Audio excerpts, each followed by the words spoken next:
뭐니 뭐니 해도 시장 급락의 이유를 정확히 알아야 그다음에 투자의 방향성이 나올 것 같습니다. 그래서 오늘 이분을 모셨습니다. 송재경 디멘전 투자자문 대표이십니다. 대표님 어서 오세요. 네, 안녕하세요. 네. 자, 일단 이번 급락의 장을 좀 규정을 해주셨으면 좋겠는데 이게 그 과잉 청산의 막바지인지 아니면 이제 펀더멘털이 아예 훼손된 건지 모르겠습니다. 어떻게 보세요? 아니, 이제 좀 쉽게 더 얘기하면 혹시 뭔가 경기에 또는 업황에 문제가 생겼냐 아니면 수급 이슈냐 네. 쉽게 보면 두 개로 구분해 볼 수 있을 텐데 결론적으로는 저는 여전히 수급 이슈가 좀 크다. 수급. 라고 보고 있습니다. 그래서 결국은 뭐 레버리지 청산 이게 다 수급이잖아요. 그러니까 누가 많이 파니까 이제 빠지는 건데 그런 측면에서는 과거에 이렇게 코스피가 하락했었을 때를 그 사례들을 한번 비교해 보면 조금 더 좀 명확해지지 않나 싶은 생각이 있습니다. 그래서 네. 첫 번째 차트를 열어봐 주시면 이게 이제 최근 고점 대비 이제 하락폭, 이걸 보통 최대 하락폭, 영어로 맥시멈 드로우다운이라고 하는데 요거를 과거에 지난 20년간입니다. 그러니까 2007년도부터 지금까지의 하락, 그러니까 보통 20% 전후로 넘어가는 이런 하락세가 어떤 이유에 의해서 빠졌는지와 지금을 비교해 보면은 좀 더 명확할 것 같아요. 보시면 대략적으로 막대기가 한 20% 전후에 있었던 것은 이제 2007년도에 세계 금융위기 시작 맞배기였죠. 그때 한 18% 한번 빠졌고 다시 반등을 했었습니다.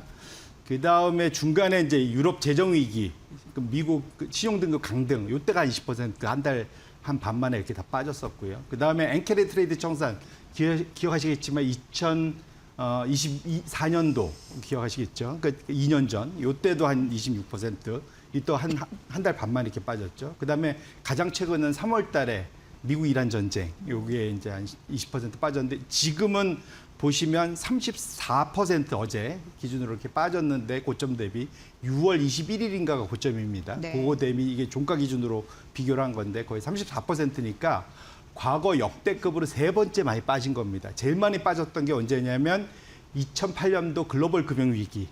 그때 뭐 리만 사태, 리만 파산하고 그때 여러 개의 회사들 망했죠. 그런 세계 금융위기가 절정기에 있을 때는 거의 반토막 이상 났었고요. 5% 가까이 이렇게 났었고. 두 번째로 심했던 게 코로나 팬데믹 위기. 네. 한 달 사이 기억하시겠지만 그때 거의 44% 빠졌습니다. 이거 뭐 전 세계가 다 멈춰섰으니까.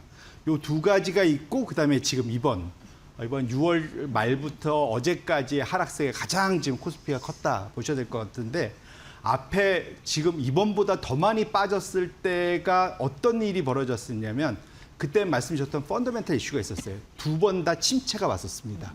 미국발 침체가 왔고 특히 2008년도에는 우리나라도 그에 어쩔 수 없이 영향을 받아서 수출이 둔화되면서 2009년도에 침체가 왔었거든요. 그러니까 어쨌든 침체가 있었을 때 40~50%의 낙폭을 보였었다. 2020년 3월도 짧긴 했지만 미국이 공식적인 침체 기간이었습니다. 이 두 개가 있었는데 지금은 생각해 보시면은 그러면 이게 혹시 침체가 우리가 왔는데 모르는 건가? 라고 생각해 볼 수 있는데 자세히 보시면 우리나라 역대급 수출의 올해 GDP 성장률 4% 이상도 막 보고 있는데. 네, 반도체도 188% 급증이고. 예. 그러니까 지금 침체가 있을 수 없어요. 미국도 마찬가지입니다. 뭐 일부 둔화 얘기도 있긴 하지만 적어도 2% 중후반대, 20% 초반에서 중반대의 올해 성장률 예상을 하고 있잖아요. 네. 그럼 미국도 침체가 아니에요, 사실은. 그래서 제가 침체가 안 왔는데 이렇게 심하게 빠진 거는 하나밖에 없다. 수급이다라고 수급으로 봐야 되지 않을까 싶고요. 여기에 제가 따로 이제 차트를 안 갖고 왔지만 반도체 ETF 미국에 상장돼 있는 대형 반도체 ETF들이 많을 거지 않습니까? 그들한테 지금 들어와 있는 올해 연초부터 지금까지 들어온 돈이 460억 달러, 우리나라 돈으로 한 65조 원 들어왔거든요. 7개월 동안. 근데 그 직전에 작년 말부터 그전 9년 동안 지난 9년 동안 들어왔던 돈이 9년 동안 220억 달러입니다. 네. 반도 안 돼요. 그러니까 7개월 만에 9년 동안 들어왔던 220억 달러의 2배가 넘는 460억 달러가 들어왔으니 어마어마하게 반도체에 자금이 쏠려 있는 것만은 분명하다 봐야 될 것 같고 이것들이 이제 너무 과도한 거 아니냐는 걱정들이 이제 쏠리면서 그런 소위 비유 많이 들죠. 영화관 같은 데서 동시에 좁은 문 하나로 다 빠져나가려 하다 보면 뭔가 다치고 뭐 사고가 난다 뭐 있지 않습니까? 이제 그런 현상이 최근 한 2, 3주간 좀 많이 보아왔던 현상이지 않을까 싶고요. 그런 측면에서 놓고 보면 지금 침체가 아닌데 이것이 50%를 향해서 간다라고 노정을 하기에는 너무 무리수가 있다. 네. 그렇게 놓고 본다면 지금 상황은 이제는 바닥을 찾아야 될 시점에 와 있는 정도의 수준에 특히 어제 하락을 보면은 그렇게 볼 수 있어서 제 생각에는 지금은 여기서 추가 하락을 엄청 염두에 두면서 걱정을 하겠다기보다는 지금은 좀 평상 스윙을 유지하면서 바닥을 좀 찾아가는 그 과정으로 이해를 하면서 버텨야 되는 구간이 아닐까 이렇게 생각을 하고 있습니다. 네. 결국 수급이 발목을 잡은 이유가 굉장히 큰데 언제 발목을 좀 놔줄지 그때가 이제 반등 시점일 텐데 아직은 굉장히 답답하게 느껴지는 시장 상황입니다. 그리고 이제 오늘 SK하이닉스가 실적을 발표했습니다. 저희가 앞서서 SK하이닉스 실적 분석에 대해서 좀 자세하게 해드리긴 했는데 분기 사상 최대를 찍긴 했습니다. 그리고 영업이익률 같은 경우는 TSMC 결국 또 제쳤더라고요. 그럼에도 불구하고 컨센은 64였는데 그러면서 시간이 가면서 60조 그 초반까지 내려왔는데 어쨌든 컨센은 하회 한 거고 컨콜에서도 괜찮은 얘기는 계속적으로 나왔거든요. 근데 이상한 게 SK하이닉스는 현재 마이너스 4%거든요. 거의 5% 가깝게 못 가거든요. 어떻게 보십니까? 뭐 1차적으로는 네. 말씀 주신 대로 실제 컨센서스를 하회한 또 컨센서스가 좀 높기도 했죠. 한 65조 원 정도 예상을 했었고 1차적으로 이미 한번 한투증권에서 그런 보고서가 났죠. 60조 초반까지 내려올 수도 있다라는 얘기를 했고 실제로 그것이 이루어졌던 겁니다. 그래서 그렇게 놓고 본다면 이미 한번 두들겨 맞았었고 그것이 확인된 시점인데 그런 것들이 어쨌든 최근에 투자 심리가 위축된 상황에서 그것을 다시 한번 확인하다 보니까 오늘 아마도 주가가 좀 실망 매물이 어제 이어서 오늘도 추가적으로 나오는 거 아닌가 봐야 될 것 같은데요. 어쨌거나 지금 주가는 고점 대비 좀 너무 많이 빠졌죠. 네. 반토막. 예. 반토막이 나와버렸습니다. 그래서 그렇게 놓고 본다면 지금 상황 자체가 밸류에이션이나 뭐 이런 것들을 봤을 때 사실은 좀 과도한 하락세인가만은 분명하다 봐야 될 것 같고 지금 눈높이가 높아져서 그렇지 SK하이닉스의 실적이 역대 최대고 말씀 주셨던 대로 지금 전 세계에서 삼성전자, SK하이닉스가 탑5 안에 다 들잖아요. 1등이기도 하고 뭐 이러니까 지금 이것을 갖고 실망을 한다라는 것은 좀 뭐랄까요. 그건 거꾸로 말하면 시장이 너무 욕심을 부린 거 아닌가. 네. 단기간에 너무 빨리 올라가라고 주가를 쫓아가는 이제 어닝이었다 이렇게 봐야 될 것 같고요.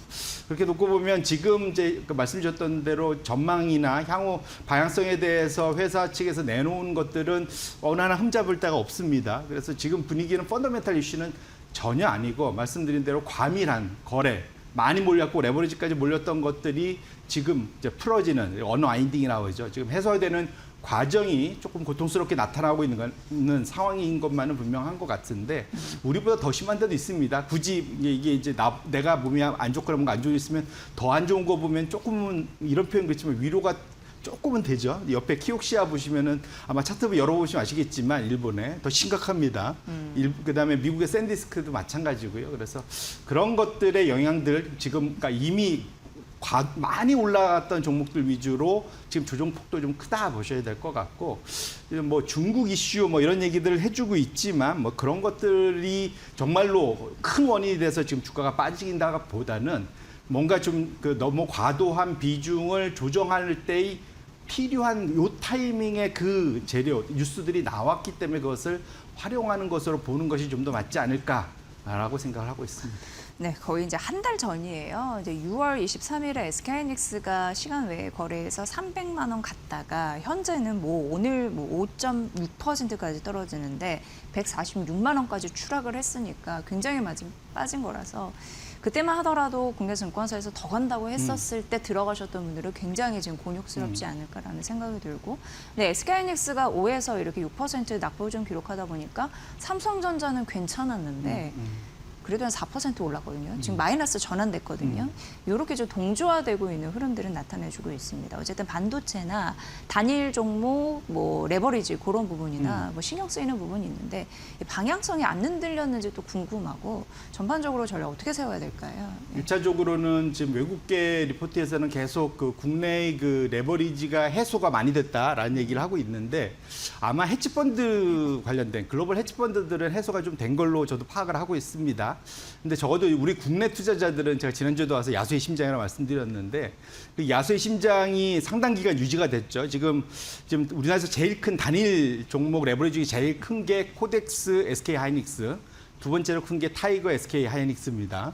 근데 지금 보시면 여기서 이제 신규 자금이 들어온지 안 들어오지는 NAV나 뭐 AUM으로 알 수가 없고 상장 좌수를 봐야지 알 수 있다 제가 말씀드렸는데 저 주황색 막대 그래프가 상장 좌수예요. 근데 그러니까 그렇게 보시면 지금 지금 코덱스 SK 하이닉스 단일 종목은 거의 5월 27일 날 상장된 다음에 거의 지지난주 금요일 수준까지 계속 올라와서 한 280% 자금이 계속 들어온 겁니다.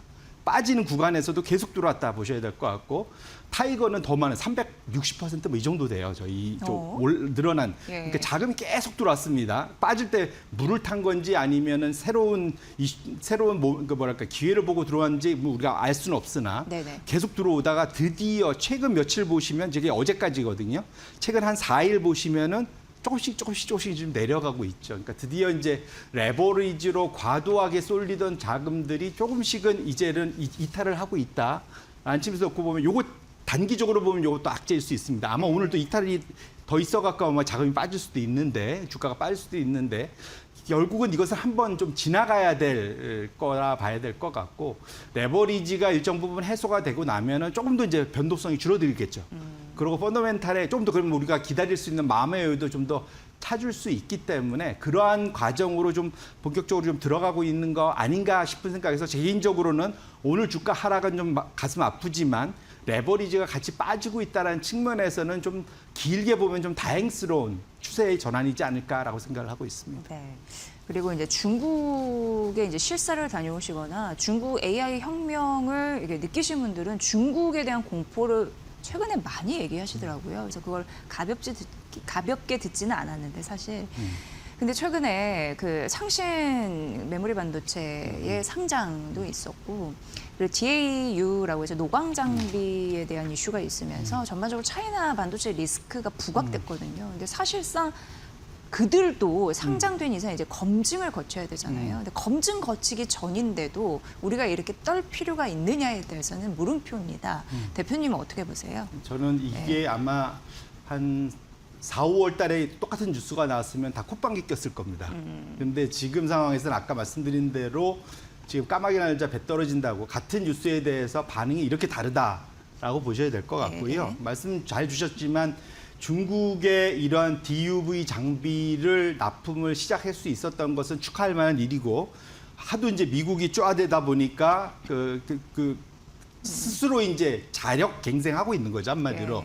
근데 다만 다들 지금 체크되고 있는 것은 기술 수준도 확실히 ASML에 비하면 상당히 낮은 상황이고 실제로 양산 능력이 있는지도 확인이 전혀 안 돼 있는 상황입니다. 그래서 결국 이게 지금 삼전 닉스와 마이크론이 다른 데를 완벽하게 따돌리고 출하하는 것은 그 양산 능력에 있는 거거든요. 네네네. 그래서 수율. 맞습니다. 네네. 결국은 이것을 잘 만들어낼 수 있느냐 여부는 또 다른 문제거든요. 많이 잘 만들어낼 수 있느냐.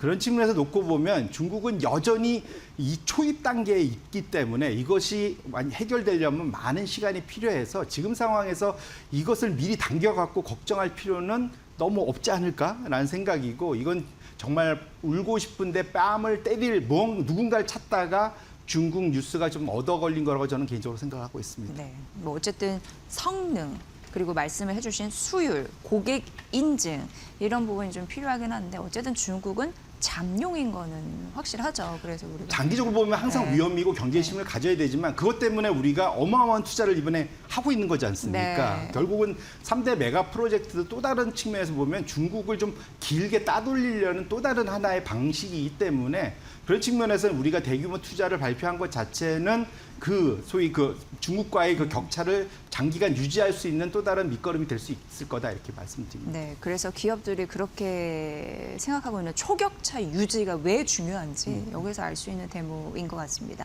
자, 그리고 이제 7월 FOMC 신경 써야 되는데 내일 이 시간이면 이제 다 알게 될 것 같은데 어쨌든 기준금리 동결은 예상되거든요. 근데 국채금리가 굉장히 높습니다, 지금. 그렇기 때문에 이것도 시장에서 긴장할 수밖에 없는 요소인 것 같아요. 어떻게 보세요? 말씀 주신 대로 확실하게 지금 분위기 때문이란지 몰라도 원래 7월 달은 그냥 조용히 넘어가는 걸로 생각하다가 한 주 만에 금리 인상하는 거 아니라는 걱정들이 좀 갑자기 확 드러나기 시작했습니다. 그런데 길게 보면은 지금 연초에는 원래 올해 한 3번 인하를 생각했어요. 그것이 지금 연초에 했던 주황색 아래로 내려가는 그래프고요. 근데 이것이 시간을 지나면서 지금 오히려 3번 인하에서 1번 인상으로 완전히 바뀌게 됐습니다. 이란 전쟁과 중간에 있었던 그러니까 물가, 높은 고물가 지표들 때문에 그렇죠. 근데 어쨌거나 1번 인상 가능성은 높아졌고 시장에서는 그래도 대부분은 9월이 첫 번째 인상 가능성 으로 좀 열어두고 있는데요. 중요한 관전 포인트는 오늘, 그러니까 내일 실제로 금리 인상 가능성은 전 여전히 낮게 보고 있지만 거기에서 워시가 어떤 형태로 시장과 우리 첫 번째 한번 봤죠.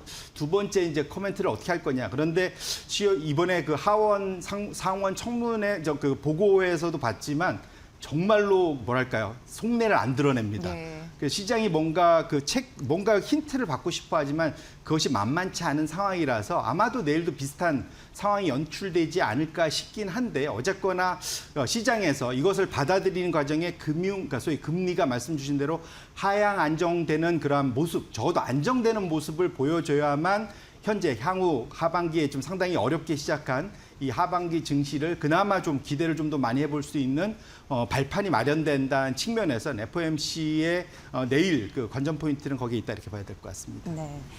그리고 어제 서킷 브레이커 코스피에서 발동이 됐습니다. 그리고 올해 들어서 사이드카가 42번째나 발동이 되면서 굉장히 좀 정말 지치고 힘든 그런 장이 지속이 되고 있습니다. 이러한 장에서 변동성 관리라는 것이 말이 되냐 싶기도 하면서 사실 지나가 보면은 공포에 샀었어야 되는데 그 생각 너무 많이 하잖아요. 근데 지금 공포잖아요. 맞습니다. 그러니까 이럴 때 사야 되는지, 그러니까 그 지금이 적극 매수의 구간인지 싶습니다. 어떻게 보세요? 네. 전체적으로는 투자자들의 꿈은 그거죠. 고점에 팔고 저점에 사는 게 꿈인데 그 글자 그대로 그건 꿈입니다. 현실화 안 되거든요.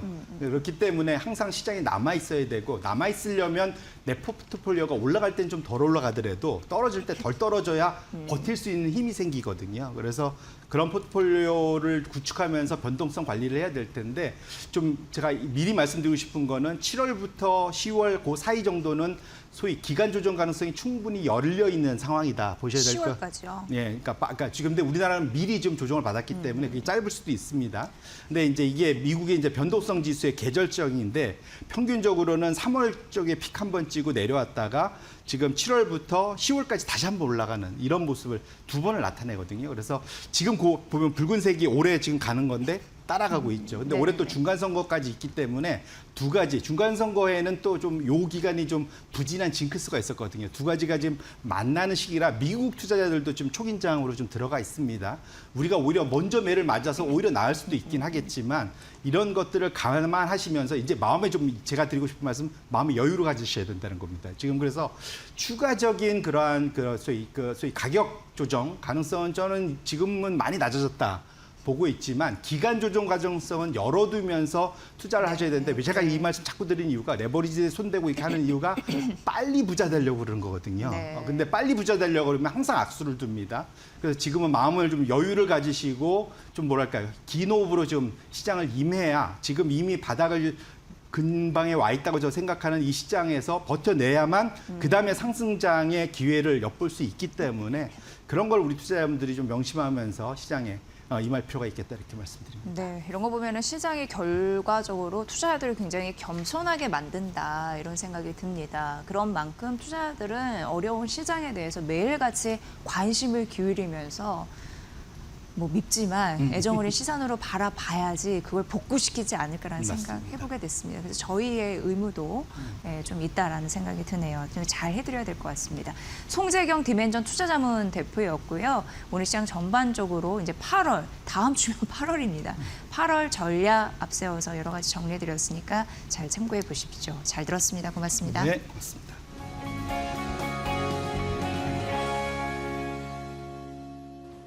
엔비디아만 얘기해도 AI 생태계의 정말 상징적인 기업입니다. 최근 한국 기업과 협업을 하면서 우리나라의 그 AI 관련한 생태계도 굉장히 주목을 받았습니다. 오늘은요, 특별히 전 엔비디아 코리아 대표를 지내셨던 분을 모셨습니다. 어떻게 해서 엔비디아가 1등 기업이 될 수밖에 없었는지 그 현장 경험과 더불어서 기업 관련해서 투자를 할 때 어떤 맥락을 쫓아가면 될지 그 인사이트를 한번 들어보도록 하겠습니다. 오늘 유웅준 준 AI 컨설팅 대표 모셨습니다. 대표님 반갑습니다. 안녕하세요. 반갑습니다. 네, 마켓나우 반갑습니다. 2부에 나와주셔서 진심으로 아유, 감사드리고요. 엔비디아의 몸을 담으셨던 적이 있었다고 언제부터 언제까지 담으셨는지 좀 기억을 떠올려 볼까요?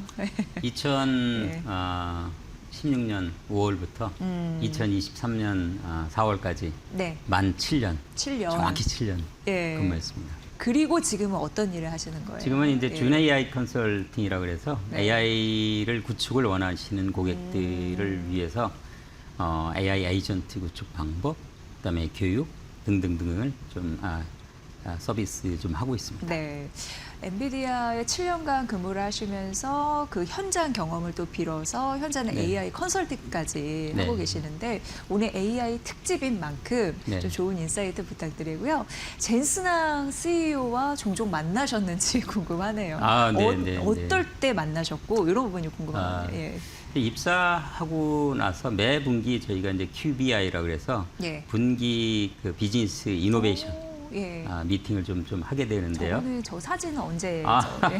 그거는 2017년인가 네. 엔비디아 본사 가서 QBI를 한 다음에 그 다음에 아마 찍은 것 같습니다. 그 당시만 해도 젠슨도 흰머리가 별 없었고 저도 검은 머리 많고 했는데 지금은 네. 뭐 저도 염색을 한 상황이라 얼추 한 8년 전에 일 같습니다.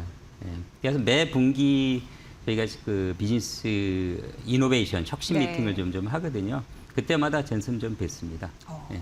그러면 1년에 한 4번 이상은 네, 그렇죠. 일단 네 가는 번 이상 거네요. 됐습니다. 그래서 네, 분기마다 비즈니스 네, 미팅을 네. 하시고 네. 그러면 특별히 이제 한국 지사를 7년간 지내셨으니까 특별히 주문한 부분이 있었을까요? 한국 같은 예, 경우는 예. 사실 이제 엔비디아가 이제 2012년 알렉스넷 그 일이 있고 난 다음에 2013년에 이제 젠슨이 It is once in a lifetime opportunity라고 그래서 일생일대 좀 기회다. 우리는 이제는 AI 회사입니다라고 좀 선언을 하신 다음에 그 다음부터 이제 사람, 인프라 등등등등을 좀 새롭게 좀 개편하기 시작했어요. 그런 와중에 이제 저는 이제 2016년에 한국 대표 AI 쪽 담당하는 대표로 좀 오게 되었고요. 다른 지역도 아마 비슷한 시기에 그 사람을 뽑아갖고 정말 시작한 걸로 좀 알고 있습니다. 네. 예, 뭐 젠슨왕 CEO야말로 워낙 이제 책들이 많잖아요. 글을 조명한. 네. 근데 직접 겪으셨으니까 네. 그래도 한 30번 이상은 네. 주기적으로 만나셨으니까 궁금한 게 지금의 엔비디아가 1등이 되기까지 여러 가지 고난이 많았다고는 들었습니다. 그러면 이제 그걸 돌파할 수 있는 추진력이 있었다고 들었는데 그 엔비디아가 1등이 되기까지 그는 기술에 더 집착을 했나요? 아니면 그 기술을 만들어내는 사람에 더 집착했는지 궁금해지는데요. 저는 이제 젠슨은 이제 비전을 갖고 있는 그 리더라고 좀 생각이 됩니다. 그래서 최소한 5년, 10년을 좀 앞서서 앞을 내다보고 있는 것 같고요. 엔비디아가 취입 회사로 좀 시작을 했지만 1999년에 이제 그 취입을 단순 게임용 취입뿐만 아니라 범용으로 좀 하겠다 그래서 GPU가 그때 이제 제너럴 퍼포스 GPU가 나왔고요. 예. 그 이후에 이제 그 GPU를 편하게 좀 쉽게 좀 쓸 수 있도록 하기 위해서 쿠다라는 것이 이제 2006년에 나왔거든요. 당시만 하더라도 많은 사람들이 특별히 주식 투자하는 분들은 지금 게임용 GPU를 팔아도 부족할 때 뭔 쿠다냐 이런 걸 많이 좀 부정적인 의견을 그런 내는데 플랫폼을 만드는 것이 그게 이제 6년 후에 알렉스넷 기반이 사실 쿠다와 엔비디아 그 GTX 580 두 대로 해서 알렉스넷이 이루어졌는데 이게 이제 실제적인 AI 시작이 됐거든요. 네. 그러니까 그것처럼 미리 준비하는데 기회가 왔기 때문에 사실은 좀 지금 이제 AI 혁명을 엔비디아가 주도하고 있고 앞으로도 저는 피지컬 AI도 그런 측면에서는 엔비디아가 주도하지 않을까 이렇게 감히 좀 생각해 봅니다. 네. 사실 이제 부임한 시기를 보니까 지금으로부터 딱 10년 전인 거잖아요. 그렇죠. 2016년도부터 이제 7년간 부임을 하셨으니까 그때만 하더라도 한국을 어떻게 인지했는지 궁금하고 차츰 한국을 굉장히 크게 생각한 이유. 요즘에는 뭐 연간 몇 회씩 우리랑 만나기 네, 때문에 그렇게 생각하시는지 궁금한데요.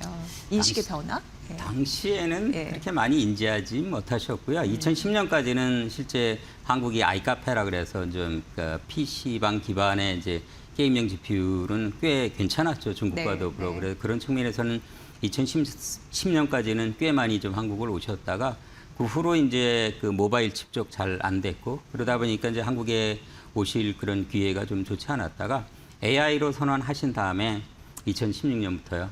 그 다음부터는 한국에 주문하기를 실제 두 군데 그 AI 쪽을 잘 할 수 있는 회사를 그 선별을 해서 거기에 집중적으로 좀 엔비디아와 협력을 하도록 하라. 한 게 이제 삼성하고 네이버입니다. 삼성하고 네이버. 네이버면. 그 네. SK는 없었네요, 그때는. 당시는 이제 SK는 이제 그 메모리 쪽이라서 네. 사실 이제 그 엔비디아가 기본적으로 하는 게 플랫폼 쪽. 그래서 삼성은 이제 메모리뿐만 아니라 플랫폼, 그다음에 파운드리 부분이 갖고 있었고 네네. 네이버는 실제 클라우드, 리저널 클라우드 측면에서는 중요한 회사였어요. 예, 그래서 그 두 군데를 선별해서 거기와 엔비디아와 그 정말 전략적인 좀 협업을 좀 준비하도록 좀 시켰는데 결과적으로 아주 잘 됐죠. 네. 네이버 같은 경우는 그때 이혜진 회장님이셨죠? 네. 2020년에 세계 최초로 A100 기준의 그 슈퍼컴퓨터를 세계 최초로 한국에서 도입했어요. 네. 그 결정을 이혜진 의장께서 하신 거예요. 그렇기 때문에 이제 젠슨 황 회장도 이혜진 의장을 상당히 마음에 두고 계신 거고요. 네. 그런 측면에서는 한국을 꽤 좋아하시고 이번 기회가 오히려 더 그 협업이 확대되는 좀 계기가 되지 않을까 이렇게 좀 생각이 됩니다. 이번 협업이라고 한 건 이제 샌프란시스코 AI 선언 네. 말씀하시는 거예요. 그거 장면 보셨을 텐데 어떻게 보셨습니까? 이전까지는 사실 제가 삼성이든 네이버든 네. 또 그 SK든 사장단, 회장단 개별적으로 모시고 젠슨과 미팅은 했었습니다. 요번처럼 회장단 여러 회사가 동시에 엔비디아 본사 가서 젠슨과 미팅하는 건 처음이었거든요. 그래요. 예. 그 측면에서 저는 이제 그 한국의 위상이 꽤 높아졌다. 이런 측면에서 아주 좀 좋게 생각하고 있습니다. 네. 어떤 거를 앞으로도 주문할 것 같나요? 굉장히 불도저 같은 성격이라고 들었는데 한국 지사로 계실 때 대표로 계실 때도 막 불같이 화내신 적도 있는지도 궁금하고 좀 무섭습니다. 네, 당하신 적도 있으세요? 예를 들어 MC님 같은 분들한테는 네. 화는 안 내고 여성분한테는 화를 안 내는데 그런 남자들한테는요 어마어마하게 네. 무섭습니다. 네. 내부 미팅을 한 100명, 150명 이상으로 같이 할 때 예를 들어 여러 펑션이나 지역에서 좀 발표를 할 때 뭐가 문제가 있을 때는 네. 상당히 좀 화를 내시기도 합니다. 이제 네. 그 목적은 그 사람을 블레임이라고 할까 욕하는 측면은 아니고요. 실제 그러한 실수를 여러 사람들이 알게 해갖고 다시는 그러한 실수를 반복하지 말라라는 측면에서 사실 그런 좀 질책을 좀 하시거든요. 근데 그런 측면에서 당시에는 무서웠어요. 네. 근데 지나고 보니까 그게 효과적인 거였다는 건 지나고 보니까 좀 알게 되었습니다. 뭐가 효과적이었나요? 왜냐하면 그러한 그 실수, 만약에 그것을 그때 질책을 안 했으면 실수가 또 나왔을지도 모릅니다. 근데 그런 그 좀 질책 때문에 다시는 예를 들어 이제 대화를 하거나 뭐 일을 할 때 그러한 식으로 좀 처리를 하지는 않았겠죠. 네. 저도 이제 그런 측면에서 많이 도움을 받았고 사실 저도 이제 QBI를 할 때 젠슨 앞에서 할 때 워낙 좀 떨려갖고 여러 부분에 좀 어려운 부분이 있긴 했는데 뭐 질책보다는 사실은 이제 관심이 없으면 그냥 나가세요. 예, 그 부분은 관심 없어 나가시고 예. 관심이 있으면 깊이 팝니다. 아주 깊이 팝니다. 네. 그래서 저도 이제 그런 것들을 통해서 많이 젠슨을 통해서 좀 배우기도 했고요. 예, 꽤 도움을 저도 많이 받았다고 생각합니다. 그럼 불호령이나 뭐 이렇게 되게 까칠하게 이렇게 막 하시는 부분이 사실 비즈니스 미팅에서는 안 그러세요? 나오죠. 그거 나와요? 많이 나왔습니다. 그러면은 뭐 이재용 회장이나 뭐 최태원 회장이나 이혜진 의장이 있는 데서도 막 그렇게 하세요? 아닙니다. 그건 아닙니다. 아니고요. 네, 이제 고객과의 미팅에서는 그렇진 예, 않고요. 예. 엄청나게 좀 인자하죠. 인자한데. 왜냐면 그런 모습만 봐봐서 사실. 네. 예. 직원 내부적으로 할 때는 상당히 좀 격렬합니다. 상당히 격렬하고 마치 우리 스타트업들 이런 이제 그 모임에서 격렬하게 좀 여러 가지 토론하는 거와 똑같습니다. 실은. 네. 예, 단위 이제 그게 이제 우리나라 회사들처럼 어떻게 보면 이제 그 권위를 갖고 하는 건 아니고요. 네. 저도 맨 처음에 그렇게 생각을 했었는데 그건 아니더라고요, 보니까. 그런 다음에 전체 끝난 다음에는 한 10시간 브레인스토밍 미팅을 한 다음에 끝난 다음에 또 그 회사 4층 가서 와인 먹으면서 또 풀기도 하고 이런 식으로 또 얘기를 해요. 네. 그럼 이해가 되는 거죠, 서로 간에. 네, 그 이제 비즈니스 교류이기 때문에 그런 부분을 또 굉장히 유연하실 것 같다라는 생각이 드는데 맞습니다. 약간 돌아와서 그 이번에 샌프란시스코 AI 서밋에 굉장히 많은 협력들, 뭐 대표적으로 크게 뭐 AI 데이터 센터, 피지컬 AI, 뭐 앞으로 이제 피지컬 AI는 엔비디아가 앞으로도 뭐 계속 할 거라고 말씀해 네, 주셨는데 사실 10년 전부터 대표님이 한국 지사로 있으면서 여러 가지 연결고리를 했기 때문에 지금의 성과가 있었다는 생각이 드실 것 같거든요. 그런 의미에서 이번 서밋을 보고 AI 선언을 보고 가장 큰 실익은 무엇이 있는지 솔직히 생각해 보셨는지 궁금합니다. 저는 이제 그 한국 그 회사들 입장에서는 한국 회사가 이전보다는 더 엔비디아한테 보이스를 좀 크게 낼 수 있겠다라는 네, 그런 네. 측면이 좀 들었고요. 네. 엔비디아 입장에서는 특별히 이제 이전에는 삼성이나 네이버, SK, 뭐 T나 하이닉스나 일부 아니면 그 현대차 일부 정도와의 협업을 했는데 피지컬 AI 시대는 전방위적으로 그 LG, 두산까지 포함해 전방위적으로 한국 회사들과의 협업이 좀 필요하겠구나 이런 생각이 들고 또 당연히 이제 엔비디아 입장에서는 더 많이 요구를 할 겁니다. 아마 이번에 그룹 총수분들한테 엔비디아 GPU 더 타라고 아마 오달을 했을 것 같습니다. 제가 봤을 때는 그럴 것 같습니다. 예. 뭐 베라루빈 뭐 이런 부분으로도 네. 자주 이제 언급되고 그러는데 투자자들이 엔비디아를 이렇게 봤을 때 뭐 삼성, SK, 하이닉스, 뭐 현대차, 뭐 네이버, 뭐 두산 말씀해 주셨지만 전 방위적으로 저희가 관계를 맺고 있잖아요. 네. 그러면 굉장히 관심 많으실 거란 말이죠. 어떤 기술을 눈여겨보면 될지 좀 힌트를 좀 주세요. 그 연초에 그 젠슨이 예. 다보스 포럼에서 이제 AI가 5단 케이크와 같다라고 좀 말씀하셨어요. 네네네. 그래서 맨 아래 에너지, 그 위에 칩, 그 위에 이제 그 AI 팩토리, 위에 모델, 그다음에 이제 애플리케이션 이런 식으로 좀 말씀하셨거든요. 네. 그 각 계층에 해당되는 모든 회사가 다 중요하고요. 근데 이제 그런 부분에서 병목이라는 부분이 있는데 그 한 2년 전까지만 해도 칩 부분이 병목이었습니다. 엔비디아 축구하려면 뭐 한 1년이 50주가 넘고 이런데 지금은 뭐 아시는 대로 SK 하이닉스나 삼성전자나 이 메모리 HBM 반도체. 부분이 이제 예, 병목이에요. 예. 근데 앞으로는 사실 에너지 부분이 큰 병목이 될 것 같고요. 에너지? 예, 에너지가 병목이 될 것 같고요. 네. 그거로는 아마 데이터나 아마 사람에 대한 부분이 좀 될 것 같은데요. 그래서 뭐 투자 측면은 제가 뭐 주식 측면에서 잘 알지는 못하지만 아마도 에너지 부분, 파워 부분 이쪽에는 아무래도 지금이 병목이기 때문에 여기에 연관되는 회사들은 꽤 혜택을 보지 않을까 이런 생각이 듭니다. 에너지가 이제 전력 그런 전력도 부분도 있고요. 연결이 되는 거기에 거죠. 관련되는 뭐 예. 케이블도 있고 예. 그 뭡니까 여러 가지가 많죠. 그 예. 리뷰 뭐 등등 많아서 사실 그건 찾아보시면 있을 거예요. 사실 그래서 제가 볼 때는 숨을 약간은 좀 길게 쉬시고요. 그러니까 피지컬 AI가 지금 전면적으로 아무리 깊게 활성화되고 이런 건 아니거든요. 초기입니다. 그러니까 초기니까 숨을 좀 깊게 내쉬면서 움직이시면 길게 봐서는 큰 수익을 얻지 않을까 이런 그 생각을 갖고 있습니다. 네, 제가 이제 5단 케이크를 잘 봐야 된다라고 말씀을 하셨는데 맨 마지막에 사람이라고 언급하셨죠? 네, 그 사람은 뭐 어떤 의미의 사람인가요? 실제 네. AI 시대에 지금 많은 사람을 좀 감원하고 등등등 한다고 하지 않습니까? 네네네. 근데 진짜 강 영역의 구루라고 하는 전문가들은요 예. 더 필요할 겁니다. 아, 네, 전문가. 그래서 일반적으로 단순 반복적으로 일하는 그런 영역은 많이 없어질지 모르지만은요 각 부분에 정말 전문가라고 하는 부분들은 아마도 데이터가 많아지고 양질의 데이터가 많아지고 그런 시점에서는 더 필요하기 때문에 여러분들 영역에서 여러분들이 구루가 될 수 있도록 준비해 놓는 것이 좀 중요하다 이렇게 좀 말씀드리겠습니다. 그러면 어떻게 보면은 대학 입시를 준비하는 꿈나무 같은 경우에는 이런 아이디어 들으면 좋을 것 같은데 그 역시나 이제 메모리 그 반도체 이쪽에서도 활로를 찾을 수가 있는 거죠. 그건 지속이 될 거고 또 어떤 섹터가 있을까요? 요새 제가 강의하면서 많이 네. 또 학부모들이 좀 질문은 중에 그러면 제 아이들 교육 어떻게 해야 돼요? 그러니까요. 그래서 네. 뭐 삼성전자나 하이닉스 이쪽에 네. 기약학과 가야 돼요. 아니면 의대 가야 돼요. 법대 가야 돼요. 이런 말씀을 하는데요. 네. 저는 이제 그런 거 다 떠나서요.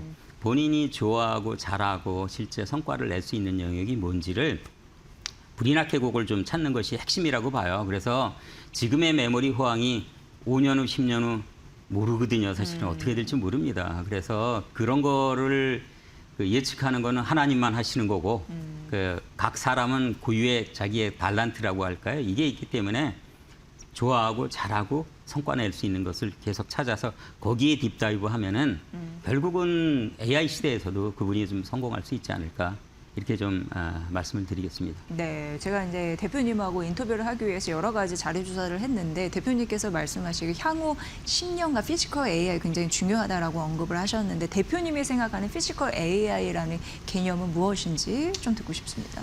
피지컬 AI는 네. 그 우리 그 AI 발전이 실제 퍼셉션 AI, 그러니까 판별형, 인식형 AI에서 생성 AI에서 재작년에 에이전틱 AI 에이전트가 되면서 AI의 끝판왕이 이제 피지컬 AI라고 선언을 하는데, 그러니까 디지털 세계에 머물러 있던 AI가 밖으로 툭 튀어나와서 실제 물체를 가지고 움직이는 AI라고 선언할 수 있는데요. 뭐 예를 들면 자율주행차, 휴머노이드 로봇, 공장의 오토노머스 모바일, 그다음에 로봇암 이런 것들이 다 피지컬 AI의 예라고 좀 볼 수 있겠거든요. 그래서 그런 부분에 대한 준비를 사실은 또 잘 하셔야 되겠죠. 네. 마침 또 대표님이 오신 날이 지금 시장이 난리가 났습니다. 네. 오늘 뭐 코스닥 급락 때문에 코스피 네. 급락하면서 매도 사이드카가 발동이 되면서 마이너스 8%가 일부만 지속됐기 때문에 코스피에서 서킷 브레이커가 발동이 되면서 삼성전자, SK하이닉스 두 자릿수 급락하는 흐름들이 네. 지금 나타나고 있는 상황인데 네. 지금 AI는 분명히 초기인 것 같거든요.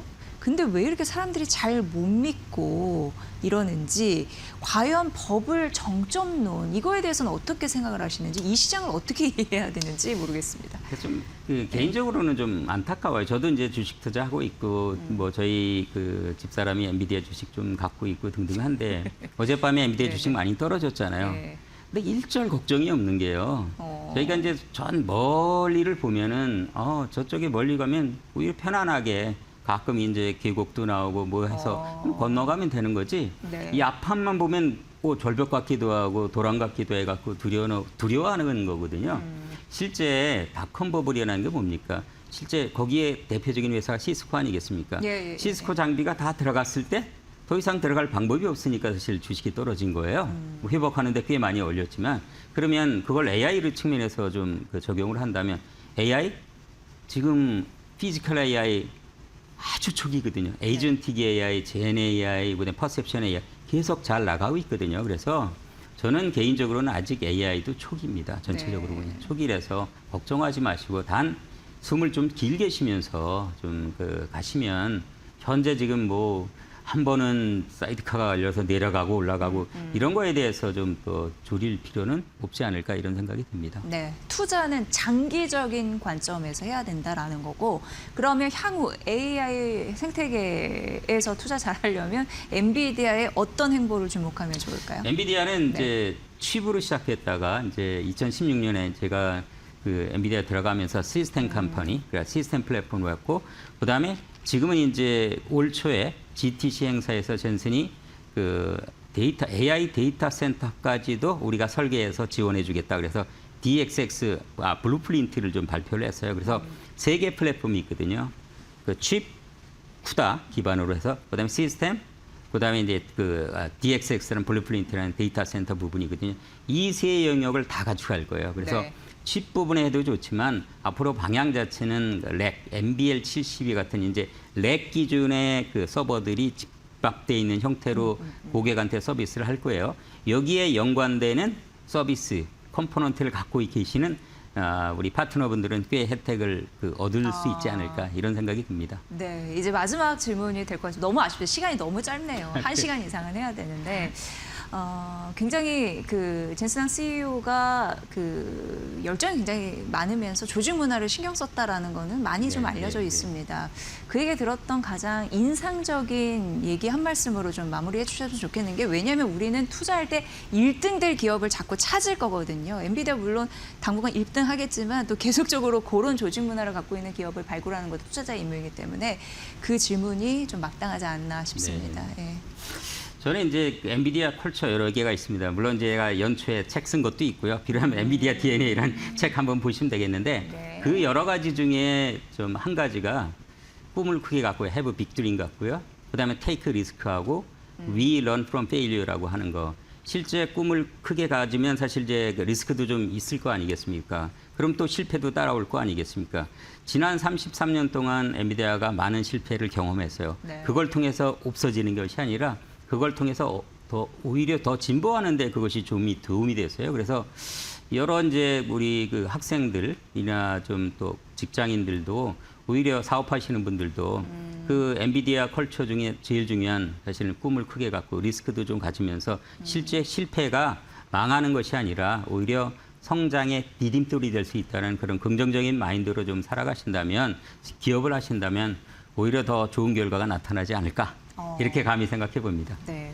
오늘 차라리 이렇게 주식이 우울할 때 모신 거 잘한 것 같습니다. 이렇게 힘들 때도 장기적인 성공을 믿고 네. 이걸 부침이라고 그냥 생각하면서 간다. 결국 된다라는 마음으로. 그리고 그런 마음을 갖고 있는 기업 발굴. 물론 신기술은 적용이 잘 돼야겠죠.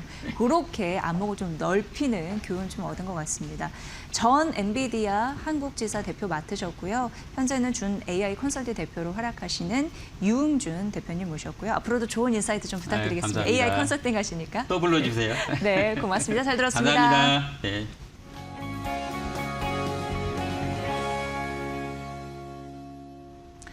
네, 월요일에는 항상 2차 전지 좀 봐드리고 있는데 오늘 전반적인 또 중요한 데이터가 나왔다고 해서 이를 분석해 드립니다. 윤석천 경제평론가님 오셨습니다. 어서 오세요. 네, 안녕하십니까? 네. 6월 데이터가 나왔더라고요. 글로벌 전기차. 예, 얼마나 좀 그렇습니다. 팔렸을까 좀 궁금한데 어떻게 예. 보겠습니까? 예. 아무래도 뭐 전기차가 좀 확산이 돼야지 배터리에 뭐 캐즘 논란이라든지 이런 것들이 없어지니까 예. 좀 중요해서 제가 이제 매달 좀 살펴보고 있습니다. 그 벤츠마크 미네랄 인텔리전스가 발표한 26년 6월 글로벌 전기차 시장 데이터가 이제 나왔는데요. 핵심은 간단해요. 뭐 전체적으로 판매량은 성장세를 갖다가 보이고 있는데 단 지역별로는 양극화가 좀 뚜렷하게 나타나고 있다. 여전히. 예. 이 그림에서 보시는 것처럼 글로벌 한 6월 달에도 한 200만 대 정도를 갖다가 글로벌 전체적으로 판매를 갖다가 했습니다. 여기 200만 대라는 거는 순수 전기차에 플러그인 하이브리드가 이제 포함이 되어 있는 거고요. 승용차에 대해 3.5톤 이하의 상용차 여기까지 전부 다 포함이 됐다라고 얘기할 수가 있는 거고요. 오른편에 보시는 것처럼 YOY로는 그러니까 전년 동월에 비해서는 1,007% 정도 성장을 했고 MOM 전월 대비로 해서는 한 11% 정도 성장을 했거든요. 그러니까 상반기 누적 판매량을 보게 되면은 한 960만 대. 그러니까 한 그 뭐 1월부터 이제 6월 한 이게 26일까지 통계입니다. 여기까지 보게 되면 한 960만 대고 YOY로 한 2% 정도 성장을 했다. 일단 성장을 하고 있지만은 그 전체적으로 놓고 보게 되면은 성장세 자체가 그렇게 확 눈에 띄지는 않는다. 네. 이거는 사실은 이제 뒤에서 설명을 하겠지만 매우 중요한 역할을 하는 전기차 확산의 중요한 역할을 하는 두 나라가 즉 미국과 중국이 약간 좀 뭐 미국 같은 경우는 역성장을 하고 있고요. 중국 같은 경우도 이제 전기차 성장세가 둔화되는 모양을 보이고 있기 때문에 전체적으로는 이제 늘고는 있지만 확 늘어나고 있는 모습은 보이지가 않고 있다. 이렇게 정리할 수가 있을 것 같아요. 네. 예. 평론가님이 이렇게 언급을 해주셨는데 좀 드는 건 양극화 그 단어였거든요. 그러니까 네네. 지역별로는 좀 차별화가 좀 세나 보죠. 예, 좀 그렇습니다. 생겼나 보죠. 예. 예. 우리가 이제 그 글로벌 전체적으로 이제 그 어떤 자동차의 어떤 판매를 갖다가 볼 때는 한 4개 정도 지역으로 좀 구분을 하는 경향들이 있어요. 그러니까 북미, 주로 미국이겠죠. 그 다음에 중국, 그 다음에 이제 유럽을 한 축으로 놓고 나머지 3개를 갖다가 또 한 축으로 놓습니다. 네. 그렇게 해서 한 4개 권역으로 좀 구분을 하는데 일단 2개 권역, 북미하고 중국 같은 경우에는 특히 북미 지역 같은 경우에는 역성장을 갖다가 계속해서 하고 있죠. 그 뭐 역성장의 이유는 여러분들이 잘 아실 수가 있을 겁니다. 아무래도 이제 트럼프 행정부가 그 보조금 정책을 갖다가 완전히 중단을 했고요. 그다음에 어떻게 보면 친환경 어떤 정책에서 완전히 역행하는 정책들을 계속해서 쓰고 있기 때문에 미국 같은 경우에는 올해 이제 마이너스 성장을 갖다가 계속하고 있는데 6월 판매량 같은 경우도 이게 그 13만 대에 그치고 있습니다. 그렇게 YOY로 놓고 보게 되면 한 13% 역성장을 한 거고요. 마이너스. 저희 그림에서 보시고 있는 것처럼 그 다음에 MOM으로는 한 9% 정도 마이너스 역성장을 한 거니까요. 이게 뭐 아무래도 그 트럼프 대통령이 보조금을 중단하면서 소비자들이 이제 실질 구매 가격이 올라가니까 네. 아무래도 이제 전기차의 어떤 판매세가 좀 미흡하다라고 얘기할 수가 있는 거고요. 이게 그림에서 보시는 것처럼 중국이 그 월 단위로 따지면 한 100만 대 정도 팔리고 있잖아요. 그중에 유럽이 53만 대를 팔리고 있고요. 근데 북미가 유럽보다도 4분의 1 정도밖에 못 팔리고 있다는 얘기죠. 네. 전기차가. 그러니까 13만 대 정도 팔고 있다는 얘기고, 그다음에 이제 나머지 그 세계가 한 30만 대 정도 팔고 있어서 전체적으로 따지면 여전히 중국이 세계에서 팔리는 전기차의 절반 정도를 갖다가 중국이 팔고 있다. 네. 그리고 그 나머지가 그 절반 정도를 하고 있는데, 결국은 이제 이런 어떤 전기차의 캐즘 논란이 어떻게 보면 해소가 되려고 하게 되면은 미국 지역에서 적어도 유럽 정도로는 전기차가 좀 판매가 돼야 된다.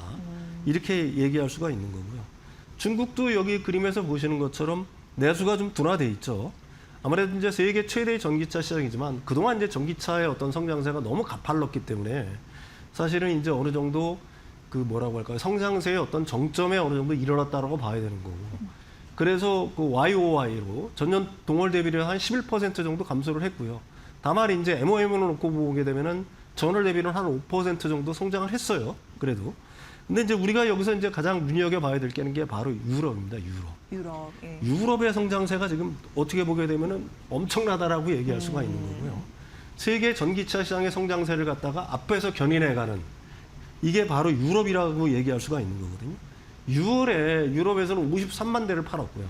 이게 YOY로 놓고 보게 되면은 그러니까 전년 동월이죠. 31% 성장을 한 거고 전월 대비해서도 한 28% 정도 성장을 했으니까 성장세가 굉장히 눈부시다라고 얘기할 수가 있는 거고 상반기 성장률이 전년 상반기에 대비해서는 한 27% 성장했으니까요. 네.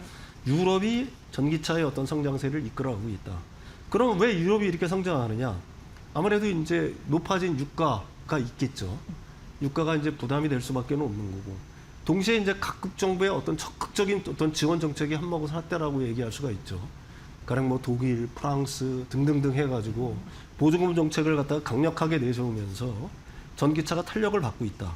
특히 무엇보다도 유럽 같은 경우에는 진입 장벽을 낮춘 소형 전기차들이 굉장히 많이 나오고 있습니다. 예.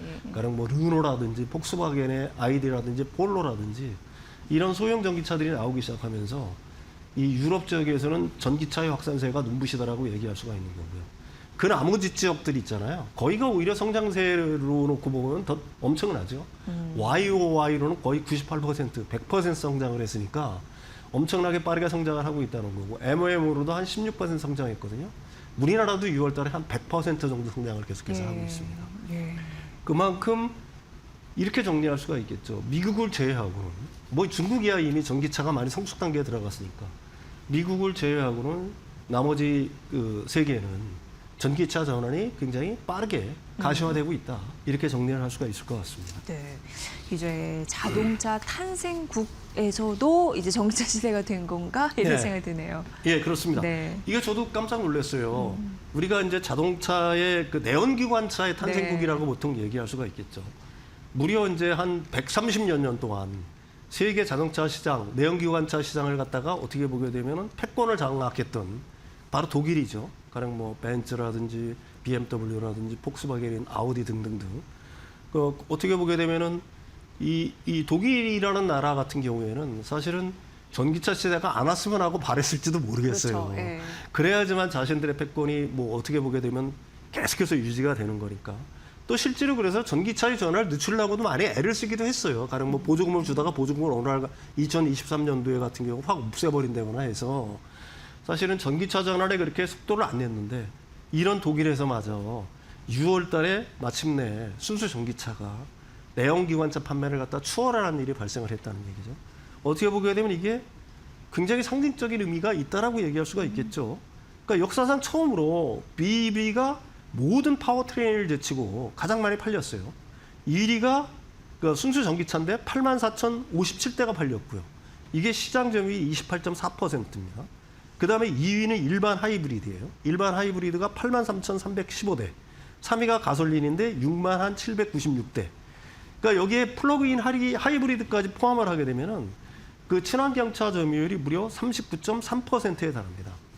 의미는 앞에서도 이게 뭐라고 할까요? 제가 약간 설명을 했지만 자동차 발상제에서 일어난 세대 교차라는 어떤 상징적인 의미를 띠고 있죠.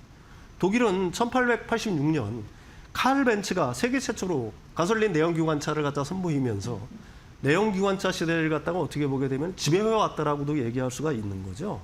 그게 무려 130년 동안 세계 자동차 패권을 갖다가 독일이 장악하고 있었습니다.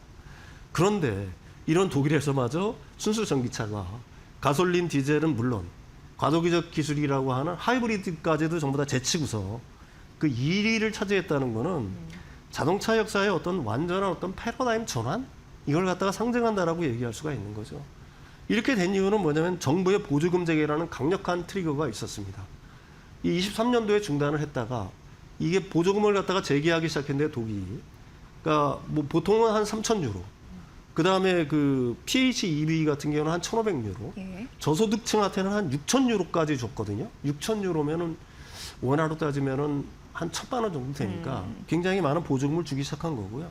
이게 그 5월 달에 열렸습니다. 포탈이. 그러면서 5월, 6월 달에 폭발적으로 전기차가 늘어나게 된 거고요. 네. 그러니까 아직도 여전히 전기차가 많이 팔리기 위해서는 정부의 정책이 굉장히 좀 뒷받침이 돼야 된다 하는 걸 갖다가 뭐 얘기를 하고 있는 거고요. 예. 사실 근데 독일 내부에서는 아직도 비판의 뭐 목소리들이 여전히 있어요. 이렇게 친환경차가 신차 판매 비중의 한 40%를 여전히 차지하고 있는데도 불구하고 전체 도로를 달리는 차 중에서 친환경차의 비중은 6%밖에 안 된다. 당연히 그럴 수밖에 없겠죠. 뭐 우리가 차를 한 번 사게 되면 최소한 뭐 2, 3년, 짧게는 길게는 뭐 10년 이상 막 타잖아요. 네네네. 그러니까 아직도 기존의 내연기관차가 도로에서 많이 달리는 거고요. 그건 뭐 우리가 노르웨이 경우에서 봤듯이 전동화가 100% 된다고 하더라도 실제로 도로에서 내연기관차가 없어질 때까지는 실제로 수년 이상이 걸리는 거니까 그러니까 독일도 이렇게 비판하는 쪽에서 하는 얘기는 뭐냐면은 더 가열차게 이 친환경차를 하지 않으면은 내연기관차 시대를 갖다가 쉽사리 끝마치지 못한다라는 어떤 경고성을 갖다가 하고 있는 거고요.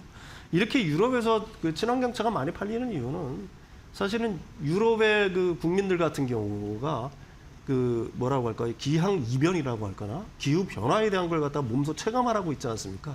지금 유럽을 갖다가 휩쓸고 있는 엄청난 폭염, 거기에 산불들 이런 것들이 개인들의 어떤 소비 행태에 어느 정도 좀 영향을 주고 있지 않나. 뭐 저는 개인적으로 그렇게도 또 생각을 하고 있습니다. 네. 그런 현황까지 잘 짚어주셨고요. 그리고 우리가 하나 이거 좀 놓치면 안 되니까 LG 에너지 솔루션 얘기인데요. 네네. 중국 배터리 업체를 상대로 해서 이제 미국에서 특허 소송 침해를 네네. 벌였잖아요. 네네. 이 이슈도 굉장히 우리나라 K배터리의 중요한 상징적인 의미이잖아요. 예, 그렇습니다. 굉장히 제가 이 부분을 강조해서 계속해서 뭐 여기서 설명을 드리고 있는데 네. 유럽에서는 이제 그 신황다라는 배터리 회사를 상대로 해서 소송을 했고요.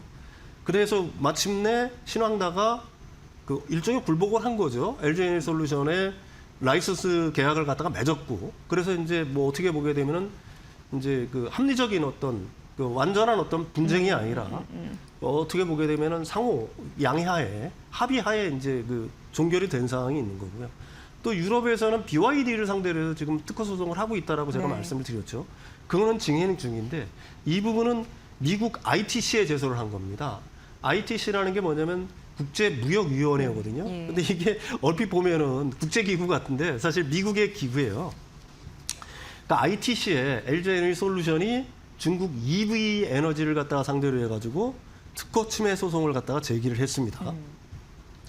그러니까 이게 그 굉장한 어떤 의미가 있다라고 보는 게 뭐냐면은 EV 에너지뿐만 아니라 그 EV 에너지가 만드는 그 소형 원통형 배터리들이 있어요. 우리가 보통 18650, 21700이라고 원통형 하는 배터리까지 갖고. 예, 그 원통형 배터리를 갖다가 탑재를 하고 있는 전동 공고회사들까지 같이 다 제소를 한 겁니다. 그러니까 EV 에너지라고 그러면 여러분들은 뭐 CATL이나 BYD는 좀 들어봤는데 EV 에너지에 대해서는 비교적 좀 생소할 텐데 네. 이게 글로벌 8위권 배터리 기업이자 그 소형 원통형 배터리의 강자입니다. 8위권이에요? 사실은. 네, 8위권이고요. 그다음에 소형 원통형 배터리뿐만이 아니라 이번엔 BMW iX3라고 신형 노이에 클래스가 나오지 않았습니까? 거기에 46 시리즈 배터리를 갖다가 원통형 배터리를 갖다가 공급하는 어떻게 보게는 원통형 배터리의 주요 뭐 플레이어라고도 얘기할 수가 있는 거고. 파우치에서 각형에서 이제 원통형까지. 네, 그다음에 우리나라가 이제 올해 말부터 뭐 원통형들은 뭐 LG에너지솔루션이나 삼성 SDI가 만들고 있는데 올해 말부터 이제 46 시리즈 원통형 배터리를 본격적으로 만들잖아요. 그 부분에 대한 어떤 강력한 경쟁자라고 사실은 얘기할 수가 있는 거고요. 네. 이 제소 내용을 갖다가 이해하실 필요가 있어요. 제소한 내용은 총 5종인데요. 그중에 4건은 뭐냐면은 템리스 기술을 포함한 원통형 배터리 제조 기술인 거고 한 건은 분리막 관련 소송입니다. 근데 이 부분이 굉장히 의미가 있는 게 뭐냐면은 바로 이 템리스 기술이라는 게 뭐냐면 탭이라는 게 그 전기가 흘러가는 길이라고 생각하시면 돼요. 이 탭을 없앴다는 거는 뭐냐면은 가령 뭐 2차로를 갖다가 4차로, 8차로로 넓힌다는 얘기거든요. 그러니까 보통은 탭을 따라 가지고 전기가 이동을 하는데 이 탭을 없앤다는 얘기는 전기가 흐르는 길 자체를 갖다가 굉장히 넓혔다는 의미가 되는 거거든요. 그 원천 기술을 갖다가 LG에너지솔루션이 특허로 갖고 있는 거고요. 이 특허 자체를 갖다가 위반했다는 걸로 해가지고 EV 에너지를 갖다가 뭐라고 할까요? 이제 제소를 한 거고요. 이게 이제 앞으로 어떤 식으로 진행이 되냐면은 제소 이후에 조사 개시 결정까지는 약 30일 정도가 소요되고요. 그다음에 최종 판결까지는 통상 1년 6개월에서 한 2년 정도 걸립니다. 근데 여러분들이 이해하실 거예요. 왜 그러면은 이걸 일반 법원이 아니라 ITC에 제소를 했지? 미국에. 예, 그게 분명히 이유가 있는 겁니다. ITC에 보통 제소를 하게 되면은 만약에 이게 이기게 되면 그 즉시 그 수입 배제 신청이라는 게 명령이라는 걸 갖다가 떨어지게 합니다. 수입 배제 신청이라는 게 뭐냐면은 이 EV 배터리는 물론 EV 배터리를 탑재한 전동 공구까지도 미국으로는 수입 자체가 완전히 전면 금지가 돼버리는 거예요. 그러니까 EV 에너지라든지 아니면은 이 EV 에너지를 갖다가 그 배터리를 갖다가 탑재하고 있는 전동 공구 회사들, 가령 이제 어떤 회사들이냐면은 여러분들 좀 관심 있는 분들은 들어보셨을 거예요. 미러키라든지 뭐 이런 어떤 유명한 전동 공구 회사들이 있거든요, 미국에. 이런 회사들 같은 경우에는 보통 이 중국에서 제조를 해서 미국으로 들여오는데 미국으로의 반입 자체가 안 된다는 얘기죠. 그러면은 이 엄청난 손해가 될 수밖에는 사실은 없는 거니까. 그래서 이제 그 LG에너지솔루션은 신황다랑도 소송을 했을 때 썼던 방식 그대로 신황다 배터리뿐만이 아니라 그 배터리를 갖다가 쓰고 있는 볼보라든지 르노를 압박을 해서 마침내 그 굴복을 일으켰잖아요. 이번에도 똑같은 방식을 썼다라고 얘기할 수가 있는 거죠. 그래서 이제 그 이런 어떤 그 뭐라고 할까요? 전동 공구 회사들이 EV 에너지를 갖다가 압박을 해서 예. 가령 뭐 라이선스 계약을 맺는다든지 이런 걸 갖다가 압박하기 위해서 이런 식으로 한 거고요. 더 중요한 이유는 지금 소형 배터리지만 이게 핵심은 뭐냐면 앞으로 46 시리즈 원통형 배터리까지 이게 확대될 가능성이 굉장히 높다는 거예요. 지금은 이제 뭐 전동 공구라든지 이 시장 자체는 그렇게 크지가 않으니까 뭐라고 할까요? 이 시장에서 일단 레퍼런스를 얻고 그러니까 침해 사실을 갖다가 인정받고 지식상권 침해 사실을 인정받게 된다라고 하게 되면 템리스 기술이라든지 이런 특허 침해 같은 경우는 46 시리즈에 그대로 이제 어떻게 보게 되면 원용이 되는 거니까 네네.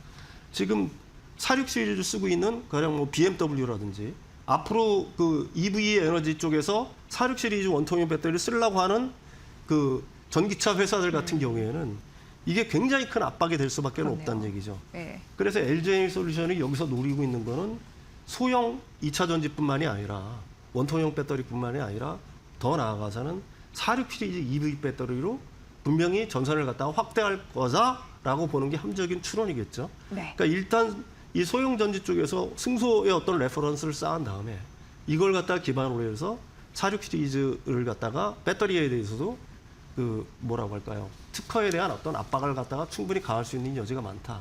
그게 이제 LG에너지솔루션이 이번 특허 제소가 갖고 있는 핵심 의미라고 얘기할 수가 있는 겁니다. 네. 예, 예. 미국 국제무역위원회에 했다는 것 자체가 중국의 그 배터리 기업들이 미국 시장에 못 나오게끔 어떻게 보면은 그 딱 방패를 친 완전히 것과도 원천 배제를 하는 거고요. 예, 들어오려고 같네요. 하게 되면 우리나라 라이선스 계약을 맺어라 이겁니다. 네. 진짜로 하려고 하게 되면은 바로 그걸 갖다가 의미를 갖다가 담고 있다라고 얘기할 수가 있는 거죠. 또 중요한 거는 그러면 기술 격차는 벌어지는 게 유지되겠네요. 이거 우리한테 유리하다. 제가 이렇게 거듭 보여서. 말씀드리지 3원계는 LG엔솔이라든지 우리나라 배터리의 특허를 갖다 침해하지 않고는 3원계 배터리를 만들 수가 없어요. 네. 네, 그렇습니다. K배터리의 의미 있는 소식들 오늘 쭉 들어봤습니다. 그리고 지역별 시장 공략까지 만나봤습니다.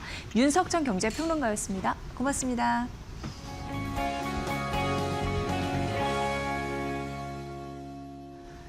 네, 반도체 급락 이걸 어떻게 봐야 되는가, 그리고 산업 전반적인 분석과 더불어서 투자 전략 좀 세워드리겠습니다. 그래서 오늘 이분을 좀 모셨거든요. 김양팽 산업연구원 연구위원 모셨습니다. 위원님 안녕하세요. 네, 안녕하십니까. 네, 마키나우 2부 처음 나와주시는데 네. 시장이 굉장히 어지럽고 AI 반도체는 이 투자의 대세이긴 한데 맞습니다. 왜 이렇게 우리가 몸살을 알아야 되는지 전반적으로 산업 분위기 좀 분석이 필요했거든요. 네. 그걸 전반적으로 해주시는 분이기 때문에 네, 네. 오늘 좀 믿고 들어보도록 하겠습니다. 잘 부탁드립니다. 네. 네. 일단 삼성전자, SK하이닉스 이 두 축이 굉장히 중요해 보이는데 네, 맞습니다. 한 달 사이 너무 많이 빠졌습니다. 물론 특정 기업에 대한 전략을 제시하기에는 무리가 있으시지만 어떻게 보시는지 좀 궁금했거든요. 네. 일단 이게 주식시장과 산업 동향이 같은 흐름 속에 움직이면서도 시차가 있고 괴리가 조금씩 발생하더라고요. 네. 그러니까 투자 전문 기관에서도 스탠리 모건 같이 그런 업체에서도 전망을 했던 부분이 꼭 그렇게 들어맞는 것도 아니고요. 네. 실제적으로 업황이 잘 가고 있지만은 기대가 너무 높으면은 또 그게 충족하지 못했을 때 투자자들의 마음 이런 변심이라고 해야 되나요? 그런 네. 움직임, 그게 크게 나타나기 때문에 아마 지금의 반도체 산업의 업황과는 조금 다른 행보를 보이고 있지 않은가 네, 그렇게 보여지고 삼성전자나 SK하이닉스나 아시다시피 메모리 반도체를 네네. 주요 제품으로 만드는 업체고 지금 AI 가속기 속에 들어가는 HBM이라는 그 고가의 제품은 이 두 기업이 시장을 장악하고 있는 거잖아요. 네, 그렇기 때문에 그 분위기가 계속 이어진다. 이 부분에 있어서는 변함이 없어 보입니다. 네, 다만 이제 삼성전자는 메모리 반도체뿐만 아니라 파운드리도 하고 있고 그리고 실제적으로 시스템 반도체도 만들고 있다 보니까 그런 종합적인 부분을 좀 더 보셔야 될 것 같고 SK하이닉스 같은 경우에는 HBM을 가지고 완전히 지금 시장을 장악하고 있는 대표적인 업체인데 HBM에서 끝날 게 아니고 그 다음 차세대 우리가 AI 반도체가 될 수 있는 뭐 CXML이라든지 여러 가지 종류의 그런 반도체를 또 얼마나 만들고 그 기대를 얼마나 충족시켜 주느냐에 따라서 이러한 분위기가 또 움직이지 않을까 그렇게 보여집니다. 네. 그러면은 요 부분도 좀 질문을 좀 드려야 되겠네요. 네. 말씀하신 거 보니까 사실 지금 삼성전자와 SK하이닉스는 뭐 크게 달라진 거는 없는데 네. 이 위상이 흔들릴까봐 시장이 굉장히 우려를 하는 맞습니다. 거잖아요. 근데 네. 최근에 이슈만 얘기를 해보면 어제였습니다. 중국 창신메모리 반도체가 상장을 했거든요. 네네. 그런데 여기는 어떻게 보면은 세계 4위거든요. 네네. 근데 왜 이렇게 우리가 시장에서 떨고 있어야 하는지 네. 그 이유를 사실 모르겠습니다. 어떻게 보세요? 일단 그 창신 메모리라는 것을 보면은 중국 정부의 자금을 받아서 2016년도에 이제 만들어진 기업이고요. 네. 그렇게 해서 메모리 반도체 업체 그 시장에 뛰어들었는데 메모리 반도체 시장은 2010년대 초반에 이제 치킨 게임이 한번 일어나면서 독일 기업, 대만 기업, 뭐 심지어 일본 기업까지 전부 다 물러나고 지금 삼성전자, SK하이닉스, 마이크론 이 네. 상강 체제가 구축이 된 상태입니다. 그래서 이 세 기업이 시장을 주도하고 있었고 다른 어떤 기업도 거기에 참여를 하지 못했던 것이 기존의 기업들도 버티지 못하고 빠져나간 그런 상태인데 거기에 이제 과감하게 뛰어든 거죠. 근데 거기에 뛰어들 수 있었던 배경에는 중국 정부의 과감한 지원, 물론 큰 돈이죠. 경제 규모에 그렇죠. 예, 빅테크 그러니까 빅펀드라는 네. 중국 정부가 만든 그 대규모의 자금이 있었고 그리고 또 하나는 중국 시장입니다. 실제 이제 우리나라도 반도체 90% 이상을 수출하는데 그 중에서 50% 이상이 전부 어떤 경로든 중국으로 들어가고 있었거든요. 그러니까 그 중국 시장이란 큰 시장을 자기들이 가지고 있고 정부의 막대한 자금 지원이 있었기 때문에 그 기업이 이제 성장을 할 수 있었고요. 그렇게 성장을 했지만 앞서 말씀드린 것처럼 이제 세 개의 기업이 시장을 주도하고 있는 상태에서 그 4위라는 게 뭐 대만의 난야라든지 아주 그 소규모 기업들이었는데 거기서 새로 만들어진 중국의 창신 메모리가 부상을 하게 되었고 거기서부터 주목을 했는데 심지어 그게 이제 상장을 한 거잖아요. 상장이라는 것은 더 이상 중국 정부의 자금뿐만 아니라 민간 자금까지 끌어들여서 투자를 할 수 있다라는 네. 이제 신호탄이 되게 된 거고 그러면은 자금력이 더 커지고 자금력이 커진다는 것은 그만큼 연구개발이라든지 투자할 수 있다는 거죠. 그렇죠. 네. 네, 그런 부분에 있어서 이제 힘을 갖게 힘을 가지게 되었기 때문에 우리가 긴장을 할 수밖에 없다. 그렇게 보셔야 될 것 같습니다. 그 물론 이제 상장을 하면 자금 조달을 하기 위해서도 상장을 하니까 네. 그러면은 위원님 말씀해 주신 대로 정말 기술을 개발에 박차를 가할 가능성도 있는데 네. 근데 사실 첨단 기술 쪽에서는 우리가 앞서 있잖아요. 네, 네. 우리나라 1등, 2등이잖아요.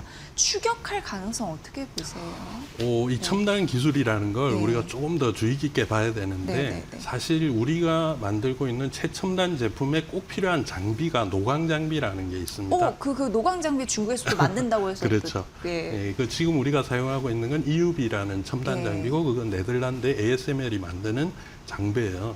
사실상 우리가 그 장비가 없으면은 우리도 그 첨단 제품을 생산하지 못한다라는 그러한 이제 구조적인 지향점을 우리가 가지고 있는 상태이기 네, 네. 때문에 그 부분을 중국이 어떻게 치고 올라오느냐 이게 문제인데 사실상 미국의 견제로 인해서 중국은 그 노광 장비 그러니까 EUV 장비는 지금 마음대로 도입을 해서 사용을 못하는 그런 예, 상황입니다. 예, 맞아요. 그럼에도 불구하고 지금 우리와 비슷한 제품을 만들고 있다는 자체를 보면은 앞서 말씀하신 첨단 기술은 우리가 1, 2라는 말이 정말 맞을까?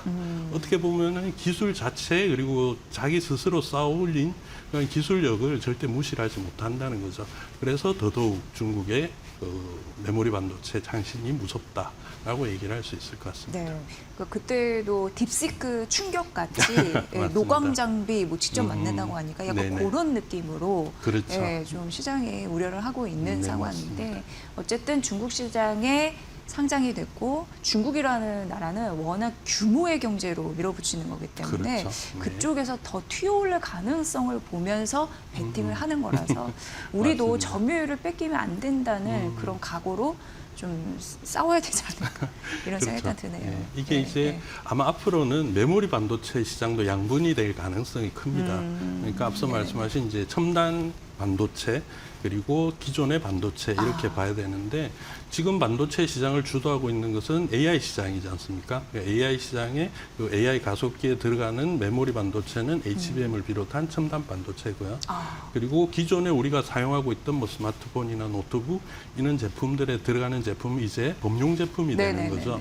그랬을 때 과연 우리가 어디에 집중을 할 것인가, 우리가 이 시장을 모두 다 끌고 갈 것인가, 아니면은 어딘가에 집중을 해야 될 것인가, 아마 그런 선택의 기로에 놓이게 될 것이고, 창신 메모리라든지 이런 이제 새롭게 등장하는 반도체 기업들은 사실상 첨단 기술이 없을 때 그럼 아랫단의 시장을 노릴 수밖에 없거든요. 네네네. 그러면은 우리가 어느 정도 그 시장을 끌고 갈 것인가 이 부분은 다시 기업들이 새롭게 짜야 될 그런 전략이지 않을까 그렇게 보여집니다. 네, 그 리포트 이제 산업 리포트 많이 보게 되면 어쨌든 HBM의 추가적인 생산을 하면서 그쪽에 조금 더 집중을 그러니까요. 하는데 네. 예, 컨벤셔널, 그러니까 전통 범용 D램 같은 경우에는 그러면은 그쪽으로 물량을 못 쏟아내니까 가격이 또 이렇게 오를 가능성 맞습니다. 때문에 예.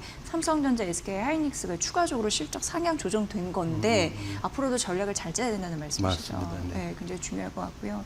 지금 오늘 특집으로 저희가 말을 했거든요. 네. 근데 AI 반도체 같은 경우에는 미국에서도 필사적으로 투자를 확대할 수밖에 없다라는 얘기 계속적으로 나오고 그렇죠. 있는데 어떻게 네. 보십니까? 일단 AI 기술 자체가 네. 지금까지 우리가 보았던 기술과는 정말 또 차원이 다른 기술이고 인터넷이 보급됐을 때마다 전 세계가 이제 변혁이 생긴 거잖아요. 네네네. 완전히 뭐 국제 전화를 무료로 할 수 네. 있다든지 정말 네, 신기술들이 많이 나왔는데 그 기술들이 지금은 그냥 우리가 일반적으로 사용하는 기술이 됐는데 AI는 그걸 뛰어넘었어요 이미. 네, 그래서 우리가 정말 빠른 속도로 AI 관련된 서비스들을 많이 활용하고 있고 또 새로운 뭐 에이전틱이라든지 내지는 피지컬 AI 네. 네, 그런 AI들의 새로운 기술들이 나와가지고 우리 생활을 또 바꾸고 그리고 AI 자체가 AI의 기술 발전이 다른 모든 산업들을 다 끌고 가고 있어요. 지금은 어떤 산업이든 AI를 활용하지 않는 산업이 없잖아요. 예. 그런 식으로 바뀌고 있기 때문에 예. AI에 관련된 투자를 줄일 수가 없고 계속 예. 늘어날 수 없다.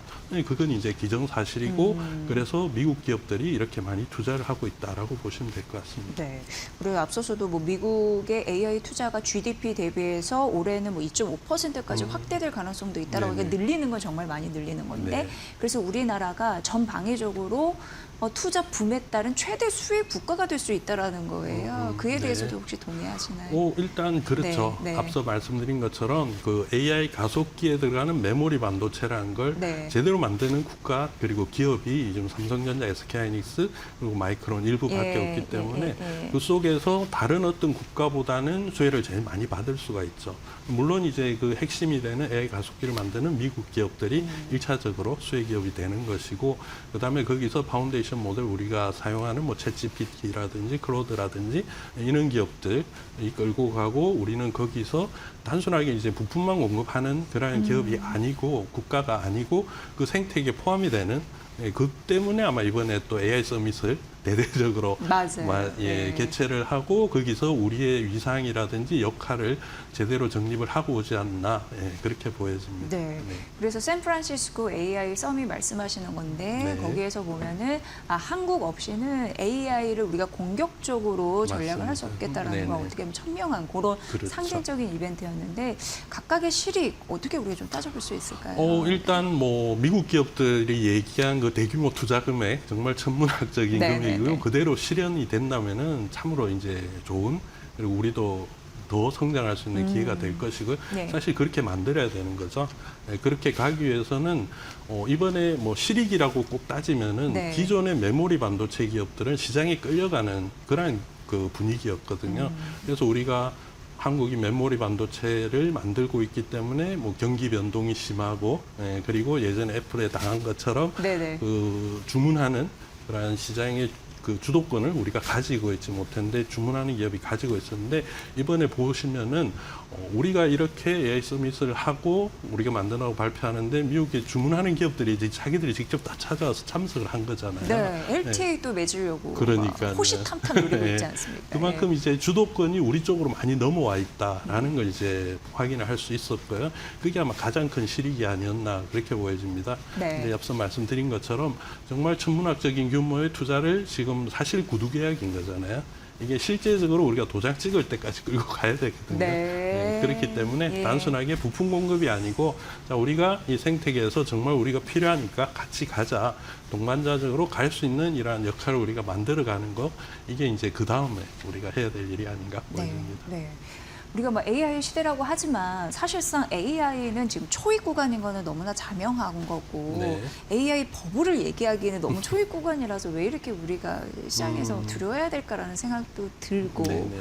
뭐 그거는 이해가 돼요. 뭐 빚 부담 이런 거는 이해가 됩니다. 왜냐하면 과잉 투자보다 과소 투자를 더 우려한다고 했으니까 그런 건 이해는 되지만 사실 AI 버블을 논하기에는 조금 그러지 않을까라는 그런 근거들은 있는 것 같은데 어쨌든 그쪽 입장도 우리가 생각을 해봐야 되니까 시장은 우리 맞습니다. 마음대로 되는 네. 것이 아니기 때문에 버블 정점은 도대체 어떤 신호들이 나오는 건지 이 반도체 산업 완전 전문가시잖아요.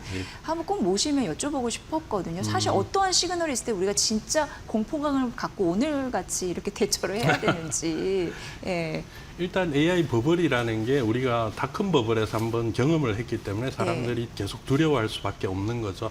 계속 시장이 커져갔다가 어느 순간에 갑자기 이거 거품이 꺼지니까 네네네네. 그걸 이제 어디가 정말 정점인지 계속 궁금해할 수밖에 없는데, AI 같은 경우에는 앞서 말씀드린 것처럼 사실 그 거품이 꺼지기는 쉽지가 않을 거예요. 계속 이제 거품이라기보다는 산업 규모가 커지고, 그리고 투자라는 건 계속 늘어날 수밖에 없는, 다른 산업과 융합이 되는 상태에서 그게 사라지지 않는 한 계속 투자는 될 거거든요. 네. 근데 이제 얼마나 가파르게 투자가 이어지는가가 문제죠. 그러니까 반도체 시장이 성장해 온 것과 같은 걸 보면은 이전에 3, 40년 동안 연평균 10% 이내로 성장하던 반도체 시장이 최근에 뭐 3, 40% 성장을 해버렸거든요. 네네네. 그러니까 이제 그만큼 그게 거품이다라고 염려를 하시는데, 이 성장이 꺾이진 않는데 대신에 다시 완만한 선으로 갈 거예요. 그렇죠. 그러니까 성장이 네.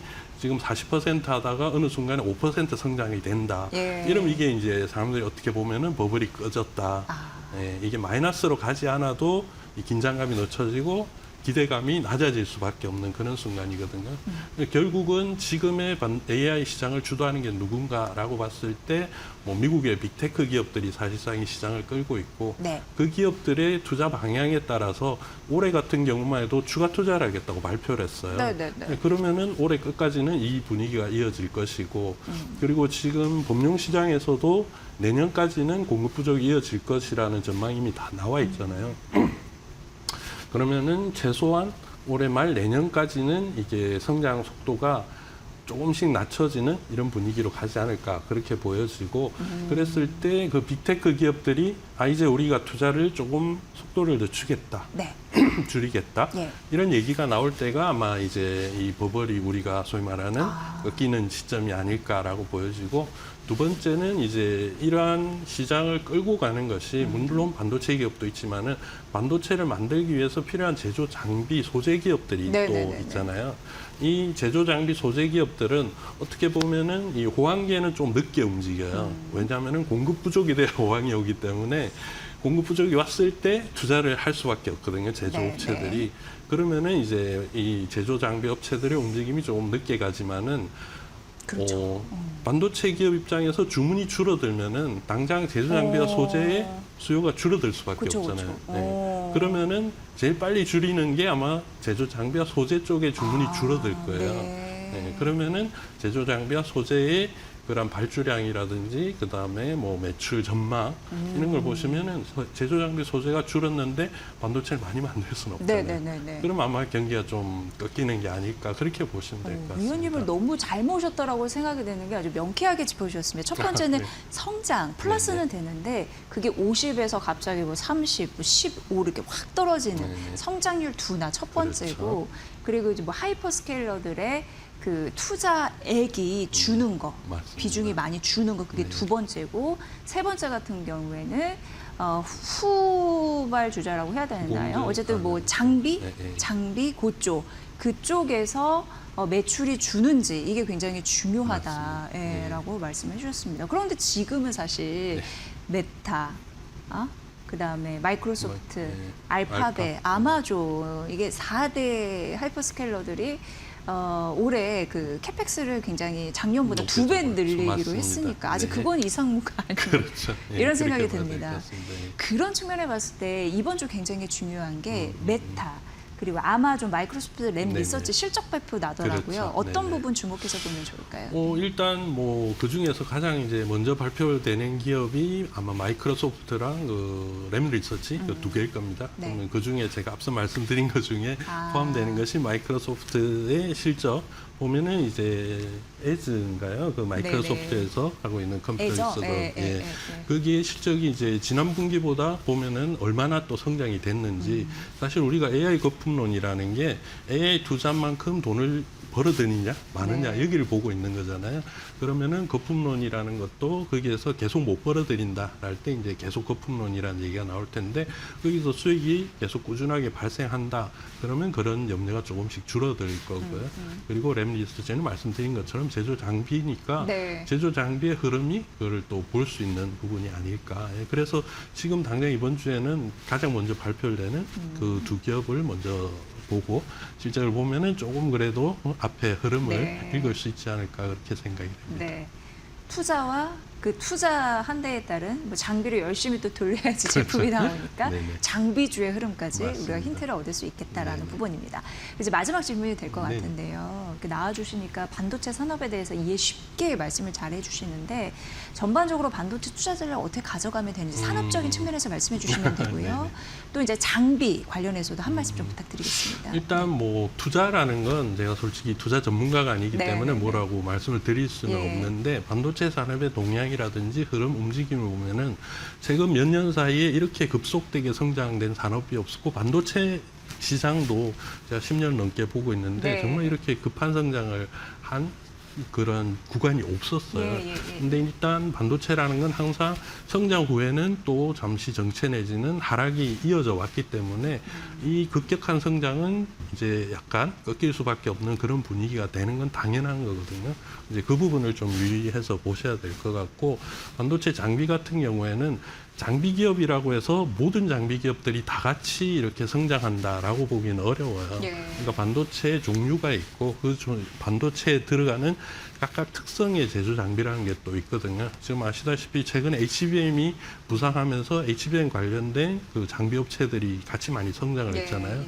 그럼 이제 HBM 다음에 무엇이 올 것인가? 지금 여러 가지 뭐 PIM이라든지 앞서 말씀드린 CXL이라든지 뭐 거론이 되고 있고 그리고 또 기술 개발이 많이 상당히 진행이 되고 있잖아요.